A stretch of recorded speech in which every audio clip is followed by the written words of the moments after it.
नमस्कार विद्यार्थियों, स्वागत है आपका आपके अपने चैनल श्याम एजुकेशन पर। विद्यार्थियों, आज हम हल करेंगे आपके कक्षा 6 का सामाजिक विज्ञान का पेपर है, जो आपके एग्जाम के लिए बहुत ज़्यादा इम्पोर्टेंट होगा। और जो क्वेश्चन है विद्यार्थियों, वो इनमें से आने वाले हैं। बिल्कुल हूबहू आपको ऐसे क्वेश्चन देखने को मिलेंगे। अगर आप अपने एग्जाम में बहुत ज़्यादा अच्छे नंबर लाना चाहते हैं तो एक वीडियो को अंत तक देखिएगा, पूरा देखिएगा और पेपर को याद कर लीजिए। और चैनल पर नए तो विद्यार्थियों, चैनल को आप जरूर सब्सक्राइब कर लेना, चैनल से जुड़ जाना है, ताकि सारे सब्जेक्ट के पेपर हैं वो आपको एग्जाम से पहले तुरंत आपको मिल जाए विथ सॉल्यूशन। ऑलरेडी से पढ़े हैं, जो बाकी जो क्वेश्चन पेपर मैंने ऑलरेडी अपलोड कर दिए हैं विथ सॉल्यूशन, आप देखिएगा हमारे चैनल पर। और इस पेपर को, इस वीडियो को अंत तक देखिएगा, ओके। और पूरा सॉल्यूशन करोगे, आप सारे क्वेश्चन के आंसर मैं आपको बता दूंगा, ओके। तो शुरू करते हैं। आपका जो सबसे पहला जो क्वेश्चन है वो किस तरीके का आएगा, देखिएगा। सबसे पहले किस जंगली जानवरों को पालतू बनाया गया था? तो यहाँ जो रेड कलर में दे रखा है ना, ये इसका उत्तर है विद्यार्थियों, ओके। कोई जो मैंने क्वेश्चन पेपर के अंदर आंसर देने की बहुत अच्छी कोशिश की है विद्यार्थियों, ताकि आपको एक ही बार में याद हो जाए। सबसे पहले क्वेश्चन का जो आंसर है वो आपके द हो जाएगा। उसके बाद है कि भारतीय संविधान के पिता और दलितों के सबसे बड़े नेता के रूप में किसे जाना जाता है? तो जाहिर सी बात है, डॉक्टर भीमराव अंबेडकर को, ओके। अगला क्वेश्चन है, पृथ्वी किस ग्रह को पृथ्वी का जुड़वा ग्रह के नाम से जाना जाता है? तो पृथ्वी का जुड़वा ग्रह है वो है शुक्र को। किस ग्रह को पृथ्वी का जुड़वा ग्रह कहते हैं? शुक्र को। सारा आंसर बताऊंगा, बस आप वीडियो को अंत तक देखिएगा, ध्यानपूर्वक देखिएगा और एक ही बार में आप याद कर लीजिएगा, ओके। उसके बाद देखिएगा, चौथा क्वेश्चन है, देशांतर रेखाओं की कुल की संख्या है। देशांतर रेखाओं की कुल संख्या कितनी है? तो इसका जो आंसर है विद्यार्थियों वो है 360। ऑप्शन अ है वो बिल्कुल सही हो जाएगा। देशांतर रेखाओं की संख्या है वो 360 है। इसके बाद क्वेश्चन है पांचवा, विश्व का सबसे ऊंचा पठार कौन सा है? विश्व का सबसे ऊंचा पठार कौन सा है? तो वो है तिब्बत का पठार। किसका है? तिब्बत का पठार। अगला क्वेश्चन है, रिक्त स्थान की पूर्ति कीजिए। बहुत ज़्यादा इंपॉर्टेंट है ये खाली जगह, और ये एग्जाम में बिल्कुल आपको देखने को मिलेगी। सबसे पहली खाली जगह है कि राजस्थान के अफवाह तंत्र को भागों में बांटा जाता है। तो 3। राजस्थान के कितने अफवाह तंत्र हैं? 3 है। कौन से? आंतरिक, अरब सागर और बंगाल की खाड़ी। ब में देखा, जाति व्यवस्था एक उदाहरण है असमानता का। जाति व्यवस्था एक असमानता का उदाहरण है। तीसरा, महावीर ने अपनी शिक्षा किस भाषा में दी थी? तो प्राकृतिक भाषा में, प्राकृतिक भाषा में दी थी। और द में इंडिया शब्द से निकला है।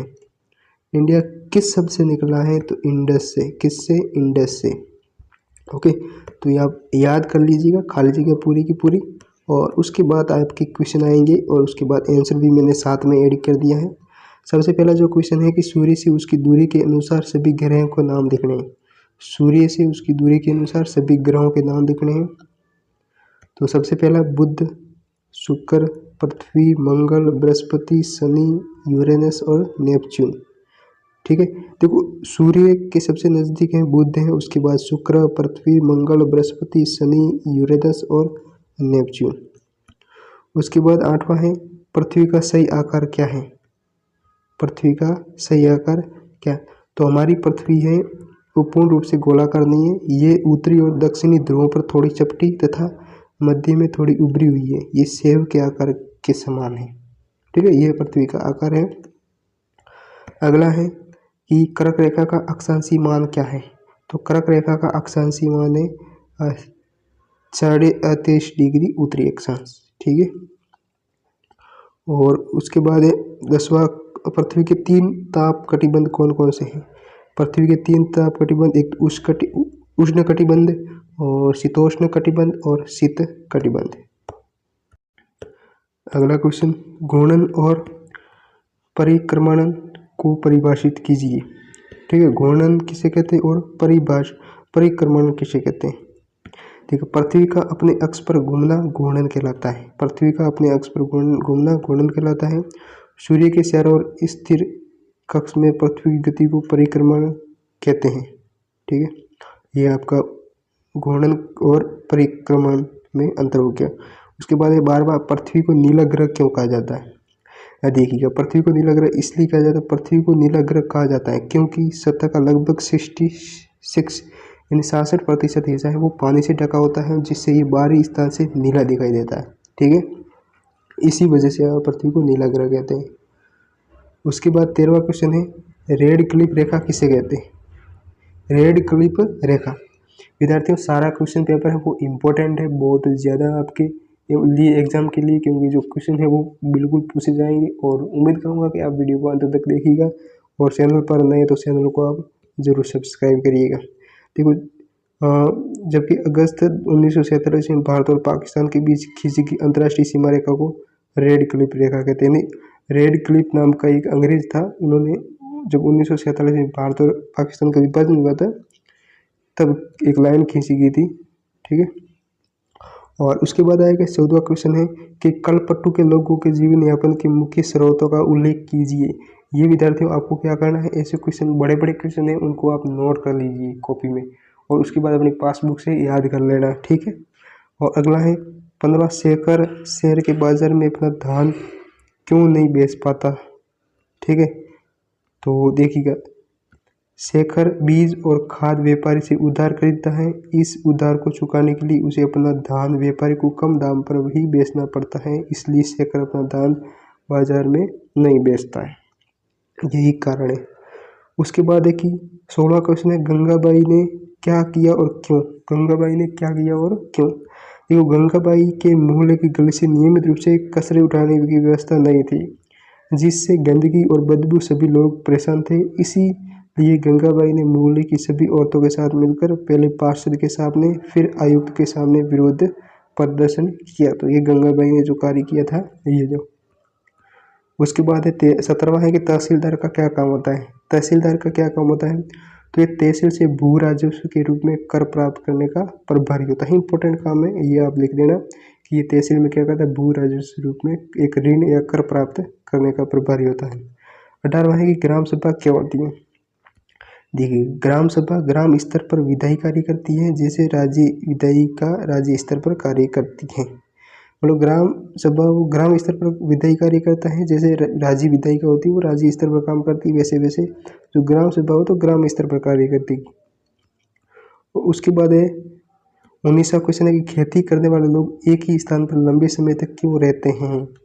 देखो, खेती करने वाले लोग एक ही स्थान पर लंबे समय तक क्यों रहते थे? देखो, खेती करने वाले लोग एक ही स्थान पर लंबे समय तक रहते थे क्योंकि भूमि को कृषि योग्य बनाने, बीजों को बोने, फसल को देखभाल करने तथा फसल के पकने के लिए एक लंबे समय की आवश्यकता होती थी। इसलिए खेती करने वाले लोगों को एक ही स्थान पर लंबे समय तक रहना पड़ता था। ठीक है, उसके बाद है 20वां, कृषकों को पशुपालकों का जीवन आकेटक कृषकों को पशुपालकों का जीवन आकेटक खाद्य संग्राहकों के जीवन से कितना भिन्न था? 3 अंतर बताना है। देखिए, कृषक पशुपालकों का जीवन कृषि और उससे प्राप्त होने वाली आय पर निर्भर और स्थायी था, जबकि जो आकेट है वो जीवन अस्थायी था, उन्हें भोजन की तलाश में इधर उधर भटकना पड़ता था।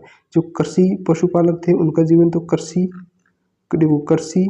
और उससे प्राप्त होने वाली आय पर निर्भर करते थे, लेकिन जो आकेटक होते थे उनका जीवन वो अस्थायी होता था, क्योंकि वो भोजन की तलाश में इधर उधर भटकते थे। अगला क्वेश्चन 21वां कि हड़प्पा के लोगों के लिए धातुएं लेखन पहिया और हल क्यों महत्वपूर्ण थे? हड़प्पा के लोगों के लिए धातुएं लेखन पहिया और हल क्यों महत्वपूर्ण थे? लेखन का कार्य लिपि करते थे, वे मोहरों पर तो लिखते ही थे और शायद अन्य चीज़ों पर भी लिखते होंगे जो बच नहीं पाई। पहिया सामान ढोने तथा यातायात के रूप में पहिया वाहनों का उपयोग किया जाता था। हल का प्रयोग खेतों को जोतने और बीजों की बुवाई करने के लिए किया जाता था। ये है, इसलिए हड़प्पा लोगों के लिए धातुएं लेखन पहिया और हल इसलिए महत्वपूर्ण थे। ठीक है, उसके बाद है कि 22वां, हड़प्पा सभ्यता के अंत के क्या कारण थे? हड़प्पा सभ्यता का अंत कैसे हुआ था ये बताना है। देखो, बताया जाता है कि इस सभ्यता का अंत बाढ़ के प्रकोप से हुआ। ये भी सच है कि सिंधु घाटी सभ्यता नदियों के किनारे किनारे विकसित हुई, इसलिए बाढ़ आना स्वाभाविक था।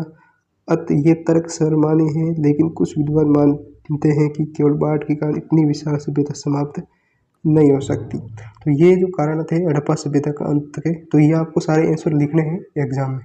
ठीक, तो और अगला क्वेश्चन है आपके 23वां, एक राजा का जीवन दास या दासी के जीवन से किस कैसे भिन्न होता था? देखिए, एक राजा का जीवन दास या दासी के जीवन से भिन्न होता था। एक राजा शक्तिशाली व्यक्ति होता था, जबकि दास दासी शक्तिहीन होते थे। दास दासी वे स्त्री पुरुष होते थे जिन्हें युद्ध में राजा द्वारा बंदी बनाया जाता था तथा दास या दासी को उनके मालिक की जायदाद माना जाता था। यही इनके मध्य अंतर है। उसके बाद लिखना है आपको महावीर की प्रमुख शिक्षाएं क्या थी या जैन धर्म के प्रमुख नियम क्या थे। देखो, महावीर की प्रमुख शिक्षा या जैन धर्म के प्रमुख नियम, दोनों में से कोई एक लिखना है। तो हम दे रखा है ना, तो आपको देखो, सत्य दुनिया में सबसे शक्तिशाली हथियार है, ठीक है, जैन धर्म के। अहिंसा परमो धर्म, अस्तेय लालच करना माँ बाप है, ब्रह्मचारी में मोक्ष की प्राप्ति होती है, और अपरिग्रह में माया या मोक्ष ही दुख का कारण है। ये हैं आपके जैन धर्म के प्रमुख नियम है। 5 नियम लिखने हैं, ठीक है। या तो आप इसके बारे में लिखो या फिर ये नियम के बारे में, ठीक है। ये था आपका जो सामाजिक विज्ञान का जो क्वेश्चन पेपर था कक्षा 6 का। तो बहुत ही ज़्यादा इंपॉर्टेंट, मैंने सारा क्वेश्चन हल करवा दिया। ओके, तो उम्मीद करूँगा कि आपने वीडियो को लास्ट तक देखा होगा। तो मिलते हैं एक अगले वीडियो में नए पेपर के साथ। तब तक बने रहिए हमारे चैनल पर। जय हिंद।